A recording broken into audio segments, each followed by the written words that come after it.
This is the Legal Life Manual. Do you live in the jungle with animals or live in civilized society? If in the latter, this book is for you. Are you a victim or a survivor? Survive and protect yourself from gender discrimination, culture biases, belittling within home, educational to professional workplace, mental, verbal, physical, emotional exploitation, rape, and all kinds of sexual abuse. Trapped or stifled in an unhappy marriage, parent-child discord, years of working with bad bosses, compromise on a daily basis. Are you a prisoner of the moment? Do you want to run away, feel suicidal, politics of the universe, society? Don't let it shackle you. When you're pushed to the wall, push back. When you have nothing to lose, then give yourself that one chance and take a courageous step. Don't give up. It's hard, very hard, but courage and self-belief will open doors. Gather inspiration from SUJATA's journey and trust her. You can do it. All of us can be leaders. All we have to do is nudge that dormant factor.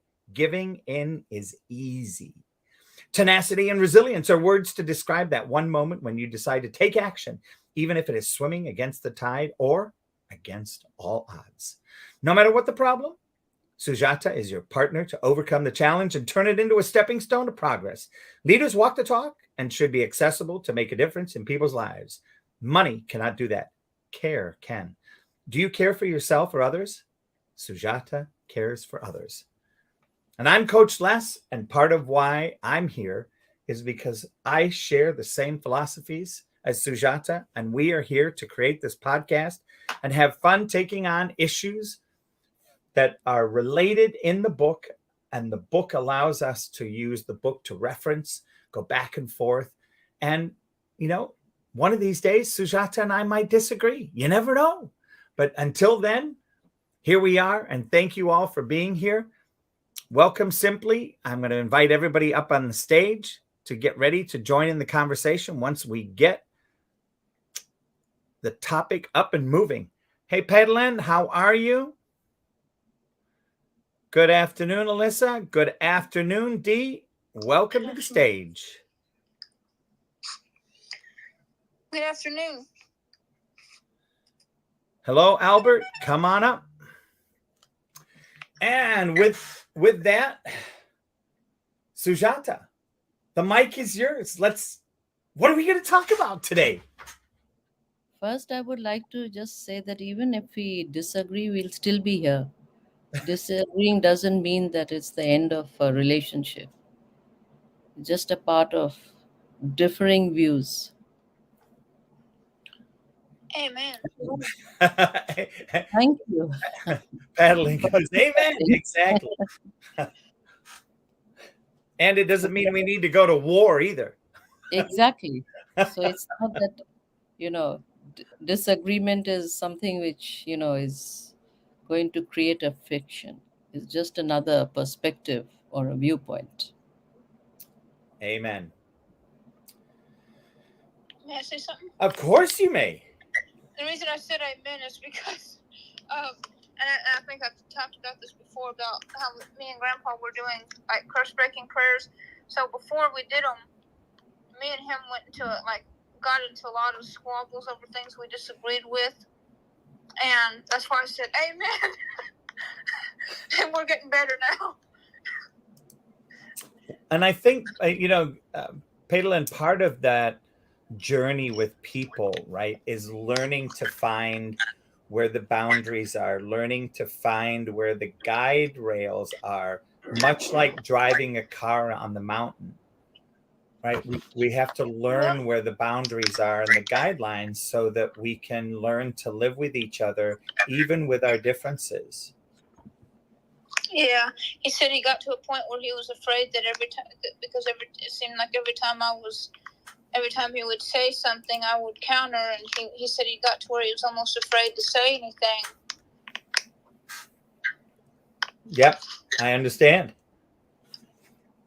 So I'm thankful that the Lord is helping clean some of that junk out. I love it. I do too. I'm glad to be here. I was afraid. I was like, oh man, I already missed the podcast. I was up there preaching a sermon, getting the sermon ready for my podcast. So I was like, oh man, had my do not disturb on. But praise the Lord, I'm not late. Nope, you are not at all. We, due to some life situations, I think that this Thursday one will be starting at 4:30 rather than 4. Yeah, I'm glad. Worked out just perfectly. Perfect. I love it. Thanks. All right. Well, let's dive in. What's our topic again, Sujata? It was, I think, a continuation from yesterday. It is. Do you want to share what yesterday was?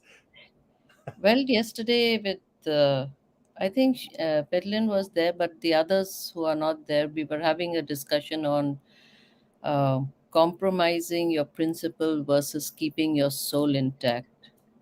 So that's what we are going to continue talking about today. Excellent. And is there, I mean, my fun question, Sujata, because I know how life tends to work this way when you're thinking about something and looking and discovering and in the inquiry about a conversation, what tends to show up around you during the day, during the evening, is things that fit into that conversation, whether it's by magic or it's God's intention, just to give us training and development moments. My question for you is has anything shown up in the last 24 hours for you around this topic, around the opportunity in this topic?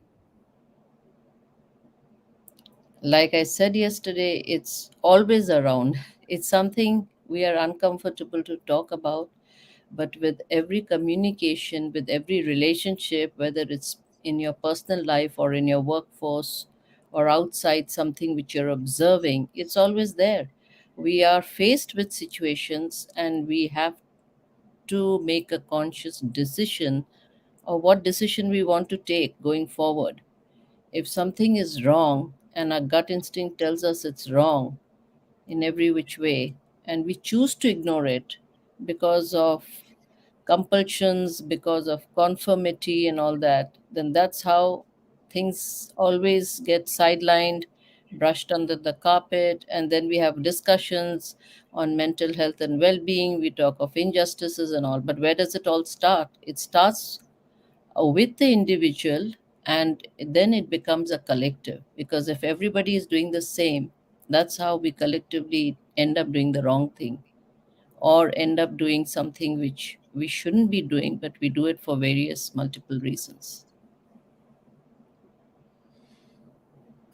And I think sometimes it occurs like the path of least resistance to go along with the flow, That, even if the flow has zero integrity. yes, it's easier. Yeah. So one of the things that we want to look at today and really dig into is the integrity that exists in and around us in business.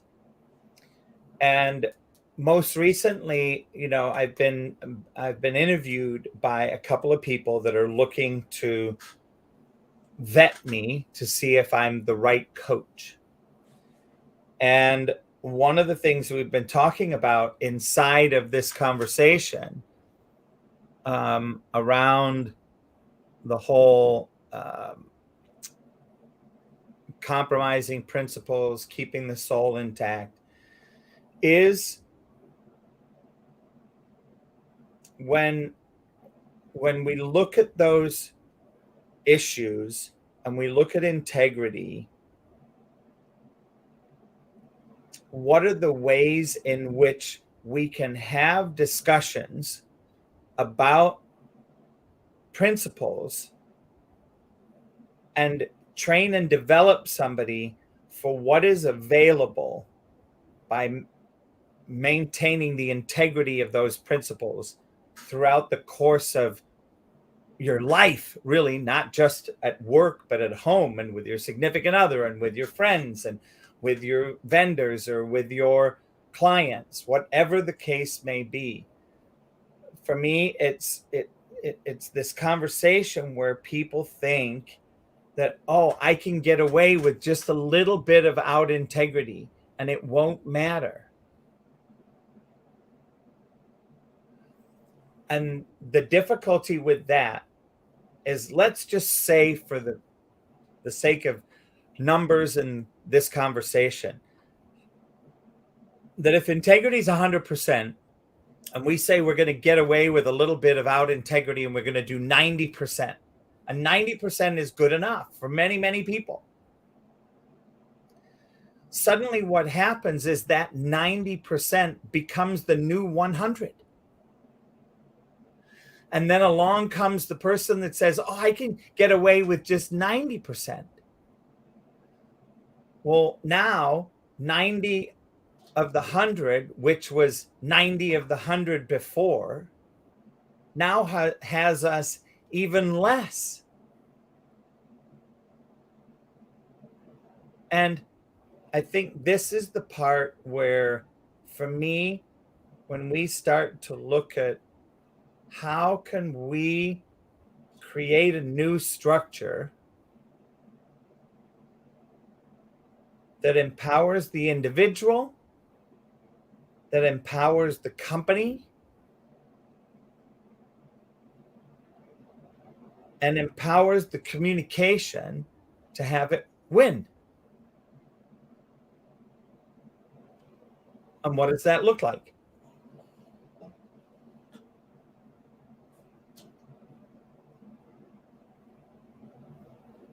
Sujata, do you want to take a stab at it? No, I agree with you, because this is exactly, it's a question of principles. So when we tell ourselves that we will do only this much, and we, lull ourselves into thinking that this much is enough, then we start to operate in that manner. And that's exactly, so whether you kill your conscience, lull your conscience, or you convince yourself that this is the right thing to do when it may not be enough, then that's how you'll start operating, right? You'll start doing those little things, or you'll start not doing those little things which need to be done, and that's how the pile up happens. It never starts, just by being there in a huge pile. It always starts from the bottom. It always starts, even if you talk of numbers, it starts with a 0, then it goes to 1, 2, 3, 4, 5, right, till 100. It's not the other way around, that you start from 100 then go to 0. I mean, can do that, but yeah. All right. So I'd love to pass it to someone on the stage. I have a story. All right. Along those lines, and it's like back to the stubbornness and stuff I was talking about earlier. It's like now when I get into those conversations, it's like the way Grandpa describes it. It's like a voice whispers in my ear to go ahead, defend yourself, And then it's like, no, because if I do a little bit, I'll get right back to my old ways. And I love the perspective of integrity, but the way we look at it is, it's like, what can cause the enemy to, Satan to come into our lives? What can open that door? And so what we want to do is personal integrity, personal integrity as well. We want to not we want not that we have to be perfect, but like you said, we shouldn't compromise what we know to be true.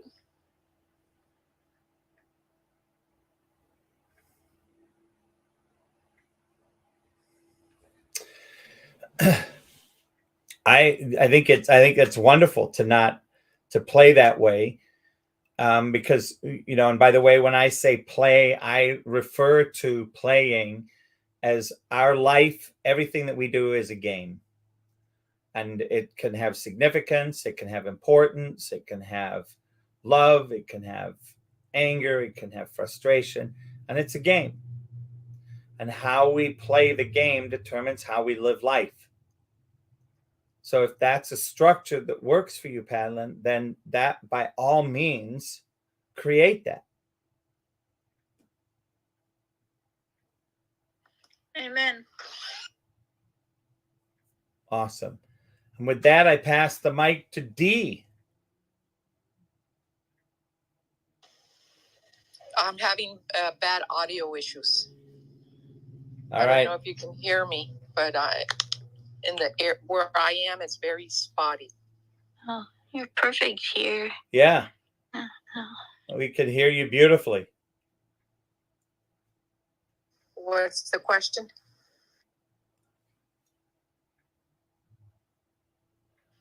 If you give up your moral integrity for your job because it's mandatory, but it's something big that is part of you, and you're basically I'm assuming it affects your relationship with God in some way. I don't know if that was right. Well, I'm not sure. I heard half of it. Something about integrity and work is what I heard. And I am a... D, basically we are talking about... Just let me know, please. Yep. No, we can hear you beautifully, D. I am a by-the-book type of person. That's what I am, and that's who I am, and that's what I do. And there are no ands, if, buts about it. If someone is doing something inappropriate, then I don't play that game. If my boss wants me to do something that it's not in my belief system, then I don't do it. And that's why I'm no longer a W-2 employee, because I was just tired of the of all that was asked of me of God. And the only person that I have to answer to is God. And that's who I choose to follow, and that's who I choose to obey. Everybody else, I'm not going to go against God to please man. That's just not me. I am a by the book type of person, like I said. I do whatever I am, whatever I know is right. That includes my personal life. There was only one instance that Coach Les knows about with my son. However, in my life, like, for instance, I am a very loyal person when it comes to my family and my friends, and then with my husband. And so, yeah, that's the type of person that I am, not only in the work or business, but also in my personal life. It's who I am. Anyway, I don't know if that was the question, but all I heard was work and integrity. That's beautiful. I think that, for me, that's, that whole work and integrity piece, of course, coming from your military background, coming from everything that you've done, D, that's just like fits right like a piece into the jigsaw puzzle, right? It really does. And I think that plays a huge role in or part in my life, is my military background and experience. The military really teaches character, and so yeah, Coach Les. And with that, I'm going to pass the mic over to you, Alyssa. I'm going to have to agree 150,000% because of what has happened to me. even though, like, there's times when I always follow the rules. There wasn't, it's hard to break it. I mean, as an employee of my first thing with Nordstrom, but I don't know, there's a lot, but you get arrested and, kicked out. But with a nurse, like, no one knows what's going on. And I was, like, my second weekend, and I was deathly scared of this girl who's, like, younger than me, it looked. And she was, like, the pretty, like, young one on the unit, and I think it bothered her. And the fact that I went to a stupid, not stupid, but I learned a lot. I don't know how I got in there.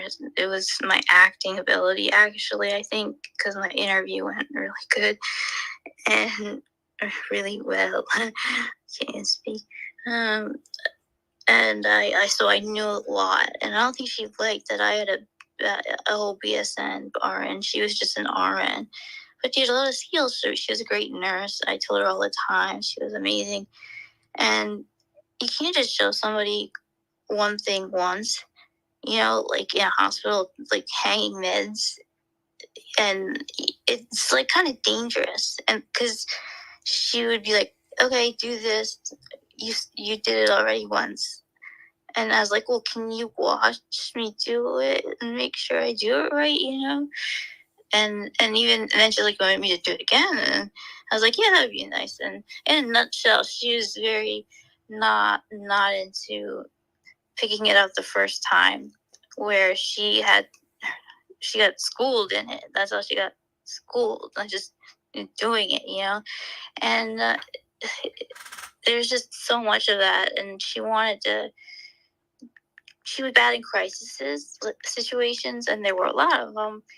And this one happened to be with an over 600-pound woman, and the head of the bed was up, which you never, ever, ever, ever, ever do with anybody. Take their thing and boost them up, upright, so they can breathe better, because she was having trouble breathing, and only to be moved by ceiling lift, which was already under her. So we could have done that, which I don't like talking about that. So, but I'm past it. I should have went by the rule. Hey, there's a ceiling lift here. We are supposed to use it. And no, I'm not doing that, because A, it's dangerous, and B, it's not going to do anything. You're wasting time. And, like, we did what I remember, putting a BiPAP on her, and then you call a doctor. That's what you're supposed to do. The doctor could have been there faster. So not only that, it just plays out that she passes out finally, and then I hear a tear in my back when she grabs two other women nurses, and they just looked at each other when they walked in, like, yeah, right. So I'm assuming they didn't even try, knowing they'd get hurt. So I'm just never not following my gut again. And I should have many times on this job, when I would just take getting made fun of and just listening to what somebody would want me to do like that. And it's a lot better feeling that way, living that way. You do what's right because you know what's right. And if you listen to your gut, So, yeah, I would not do something that an employer, whoever it may be, I don't care who it is, I would leave if it would put any kind of integrity in jeopardy, because I value not lying. I hate liars so much. I just can't with that. It's called I'm done.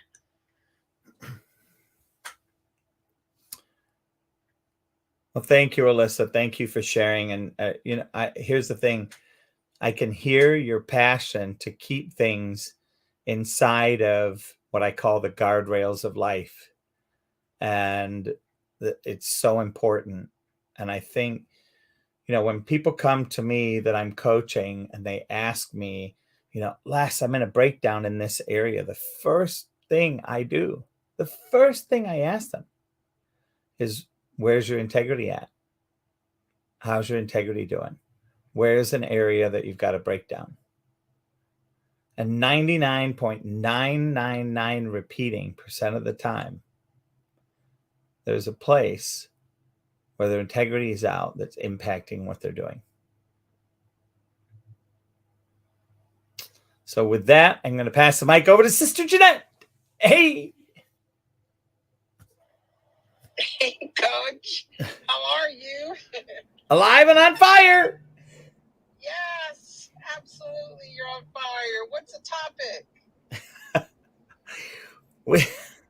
We are looking at, and it didn't save. Dang it. I thought I put it in the back chat. So I was just going to read it. We are looking at compromising principles versus keeping the soul intact. Compromising principles versus keeping the soul intact. So if you're in an organization and the organization chooses to be off 5 degrees, and that's part of their world, do you follow and be in 5 degrees off? Or do you fight, stand for what's right, and leave? I am an activist. I fight. I try, I always stand up against them because it always affects other people, and I am always an advocate for other people when I see that they're being harmed because of the organization. Even as an accountant, I remind you, it is our nature to report any ethical wrongdoings. We have that type of profession that's supposed to provide that kind of oversight. Even in my last employer, there was just so much being done incorrectly. It's costing taxpayers money at every level, and taxpayers are starting to see it. And imagine the taxpayers getting their property bill, and I tell them how to get the breakdown of what they're being taxed for on their property taxes. You can call them, you get the detail, and then all of those people in that organization that are making these decisions, you show them your tax bill that you're incurring these costs because they don't know how to take care of their job. They don't know how to do their job. They don't know how to make good choices that don't cost money. Keep things intact. You have to keep things intact. Be mindful of the impact. Not only on anybody can make a decision. Anybody can commit an act. There's an impact. There's a consequence. There's an effect. And you need to know what that is, because if you don't, someone will point it out to you. And when they do, it will turn your life upside down, and not in a good way.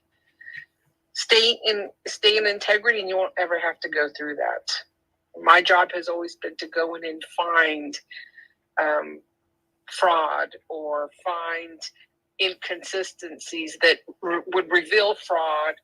And let me tell you, it's everywhere. Stay intact, and you will never be the target of anybody.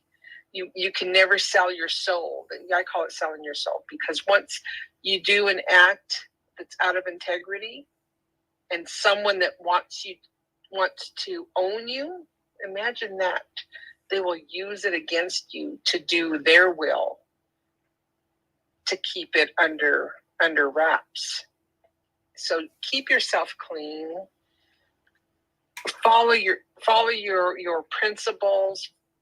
If you don't have any, get them, because when you don't, and you fall out of integrity, there's going to be someone that's going to use it against you to own you, and they will use it against you. It's not worth it. That's my share. Thank you.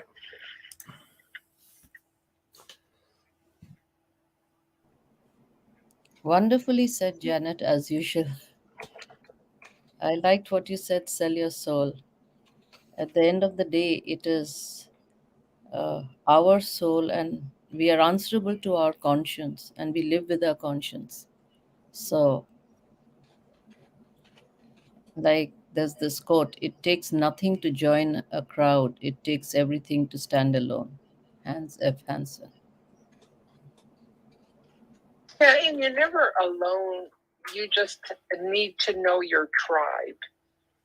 You need to be able, be able to make good judgment of people.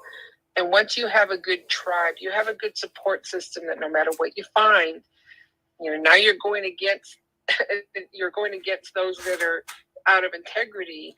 But if you have a good tribe, a good support, you can get through it. Just keep yourself clean. Yep. Amen. And I think the other thing that I was thinking about today when I was having a discussion with somebody about this very topic was, for me, I'm willing to share an email with everybody and say, look, if this integrity issue is a choice between having a wheel with 9 spokes versus 10 spokes, I want it to be known that I'm an advocate for a 10-spoke wheel. And there is a repercussion if we go to a 9-spoke wheel, and I leave that to the owner of the company and to the rest of the team to be responsible for that. And this communication allows you to see that if there's a breakdown, we will know exactly where the source of the breakdown is. And that is where integrity became lax. Does that make sense? Oh, yeah, absolutely. I used to draw those diagrams.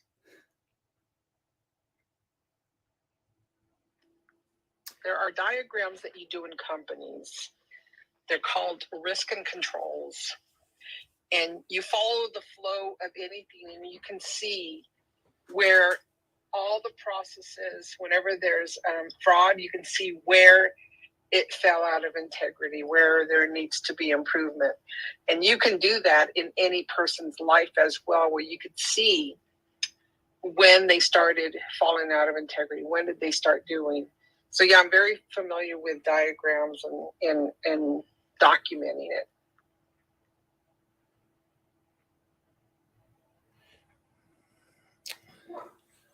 Now, what I guess my next question for you, Sujata, is where do you see as an opportunity for us to grow or move in this conversation?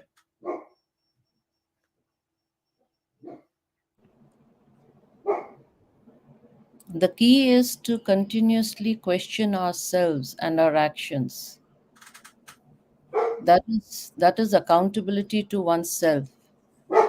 And if we question ourselves and our actions first, we are going to make it a way of life. If we choose to follow what is told to us, then we are not even exercising our basic choice.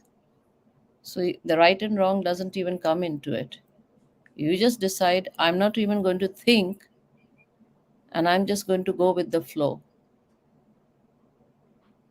And that's where you get into the problem. And you're not going to evolve and grow, even as a character. I mean, that's what I feel. What do you think of that, Sujata? Janet or Alyssa? I think that it's not taking action though. Like you've identified the problem and analyzed it, and you may, watch out for yourself. But the bottom line is serving an ill integrity project or company as a whole. And if I knew everyone around me was like, I'm assuming like working somewhere like in order to putting stuff in different places, like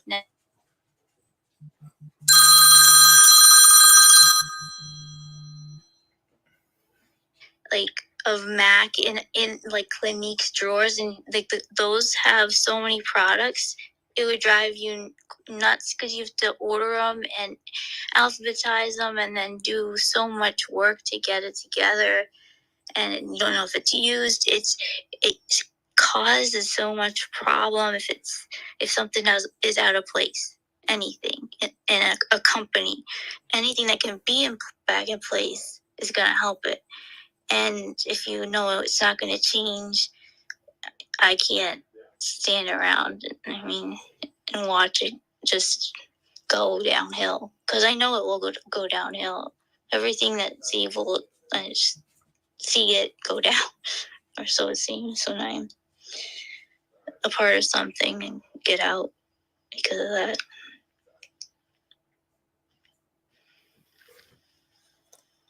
I don't know if that makes sense or not.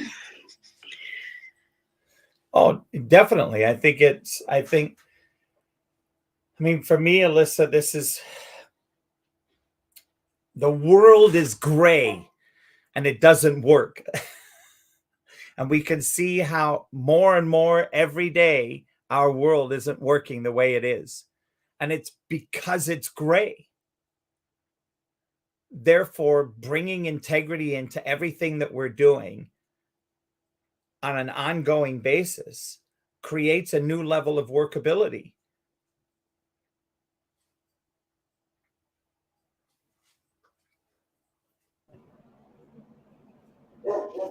Welcome, James. Would love to have your share. Hi, SUJATA. Is that SUJATA? That's I SUJATA. just joined the room, but this is definitely an interesting topic. Thank y'all for calling me up to speak. On the last conversation y'all were having there about being authentic, I think there's some things that you should keep amongst people that support you more. Like your dreams and things that you aspire for, because that will invite some negativity. And the way I am, I get up in the morning, I'm thankful that I woke up another day. I'm thankful that I'm not taking a dirt nap. I try to be very grateful for everything I do and be authentic. But there's some things that you need to share with just people that truly support you, because then you're inviting some of that negativity. But that was the only thing I was going to add on to that. But that's all I have to share right now. Thank you.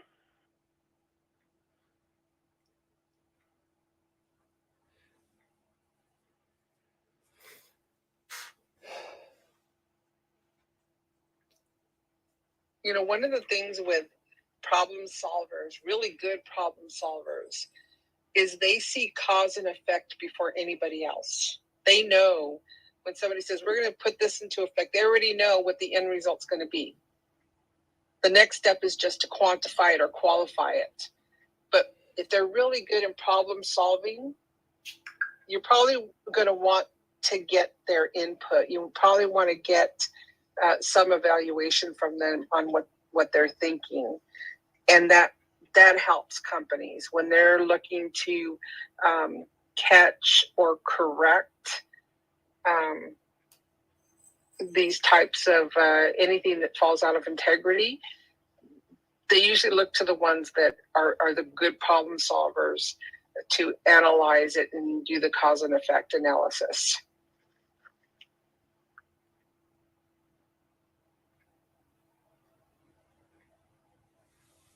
Padeline, what are you thinking?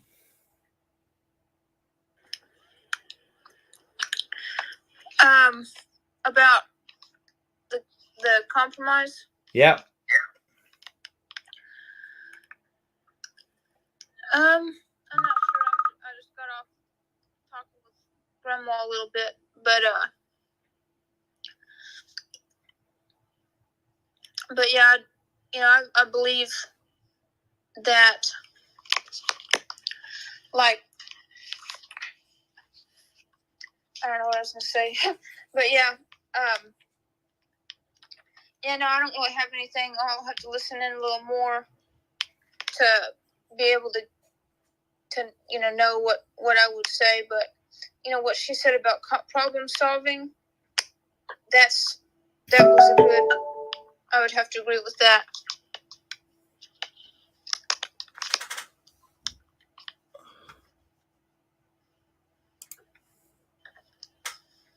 Thank you. Thank you for your share. This is one of those age-old questions that is, people are confounded by. And, yesterday I spoke about the company that I worked at where they wanted people in their main meetings. They wanted people that were what I call yes men. And that isn't me.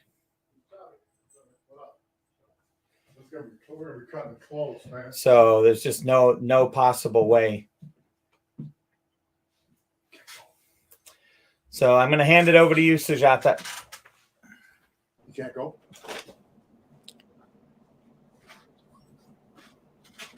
It's always good if we have people to support us, or if I may use the term, if we are surrounded by like minded people who share the same philosophies or who have the same vision and who have the same kind of mindset.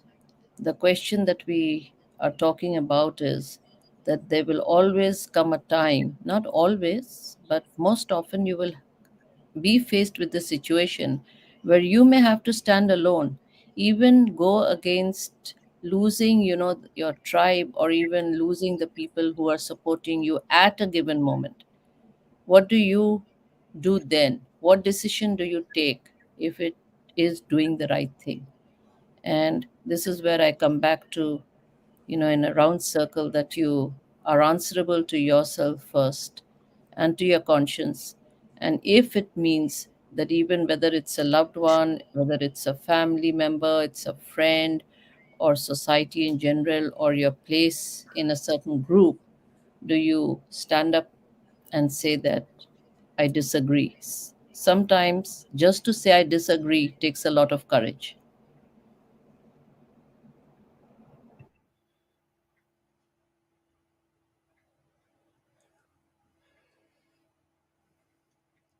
What are your thoughts on that, Jeanette?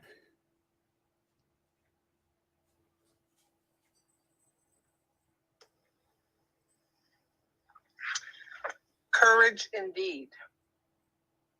But the thing is, because I've been in that situation many times, and I walked away. I stood up to them, and it meant losing my tribe. I didn't have a problem getting a new one. It just, you realize that because when your tribe is affected by you making the right decision, you need to make new friends. And they teach you this a lot too, that sometimes that will happen in life.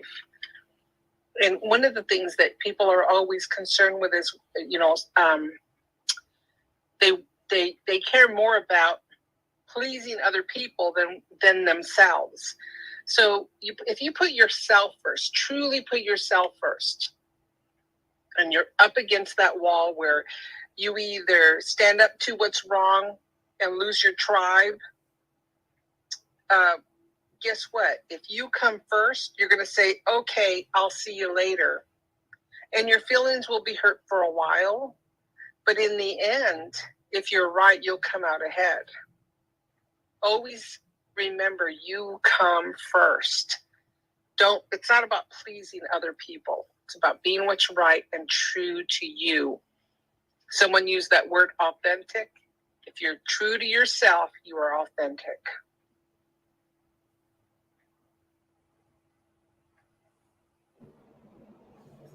Yes.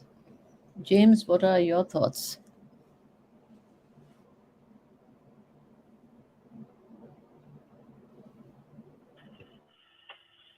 Thank you, Sujata. I'm actually driving, but I guess the one thing that I would add to this is I just try to keep a really strong centered base of myself, and it's like I think of it this way: like the universe is conspiring to support me, conspiring on my behalf. So I just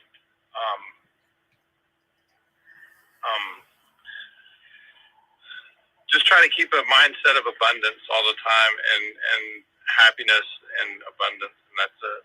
So that's all I have to share right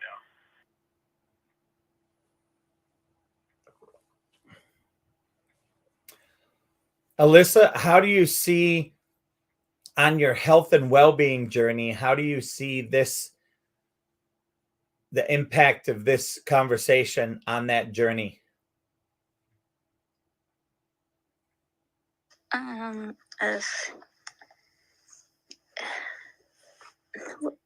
How is this question different from the last one? I don't know if I'm just having a brain fog or what. Oh, no. I'm listening and I can't.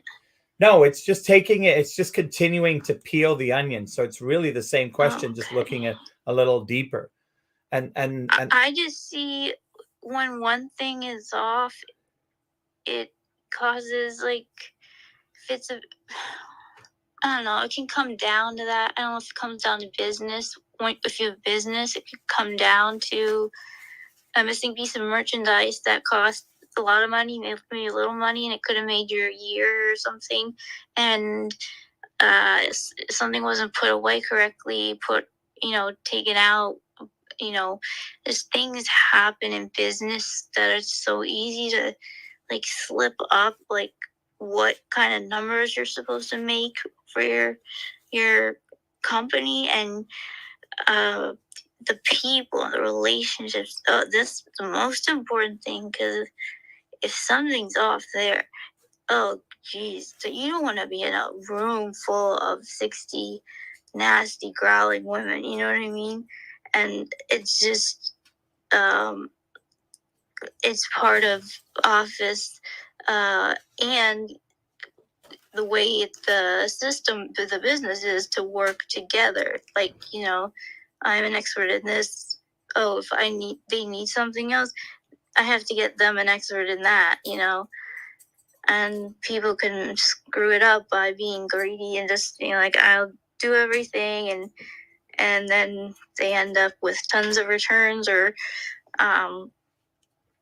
more like hate in the department, and just like it is with nursing, not being helpful to each other, which is absolutely crucial. It's happening 100% of the time, especially when you're not, up to your par of people, and you have to, or you're done for. So yeah, communication is so important, or it just messes it all up. Literally everything. So, and if you're believing something else, and they believe in one thing, I don't see a lot of agreement going on,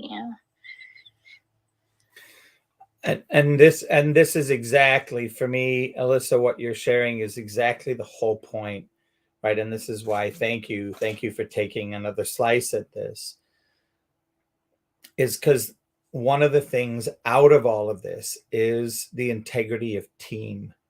And what does team look like?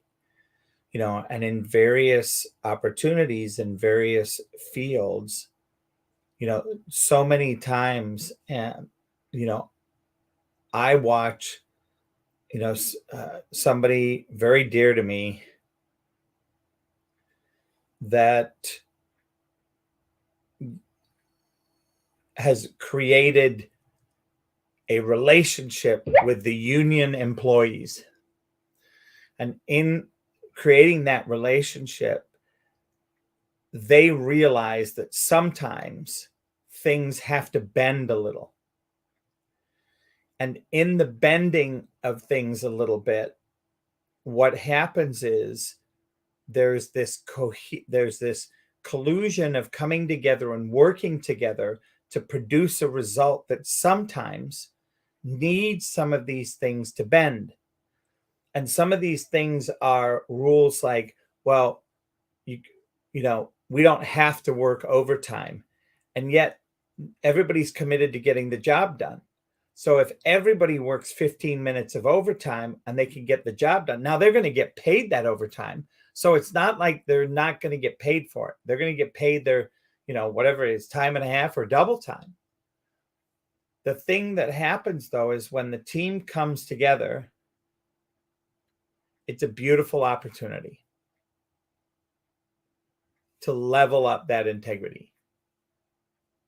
When we're not in communication and we're not playing that game of integrity, it's, you know, like throwing a blade of grass up in a gale. You know, we have no idea where it's going to go. It's just poof. So that's what I'm excited about in this conversation. You know, I appreciate it.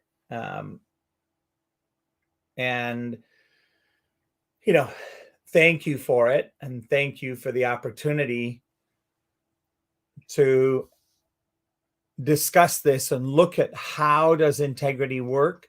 How does it work in the different workplaces? And give each of us an opportunity to share.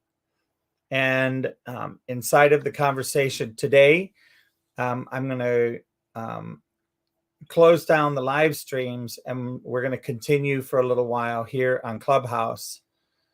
So with that, I'm going to have Sujata switch from being on StreamYard. So she'll take herself off mic and she'll be in the room, and I'll be there momentarily.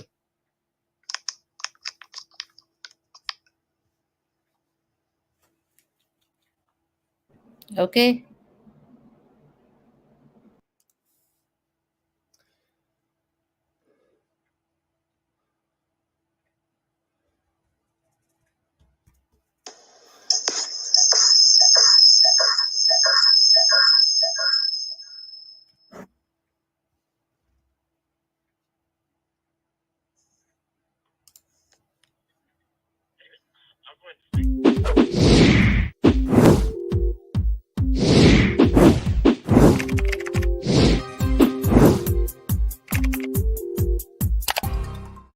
Coaching with Les has doubled my practice. If you have any struggles in your business or your personal life, Les is your guy. He's logical, he's empathetic, he has passion for helping people, and his ideas are genuinely thoughtful. So if you're looking for a business coach with integrity, choose Les Hill.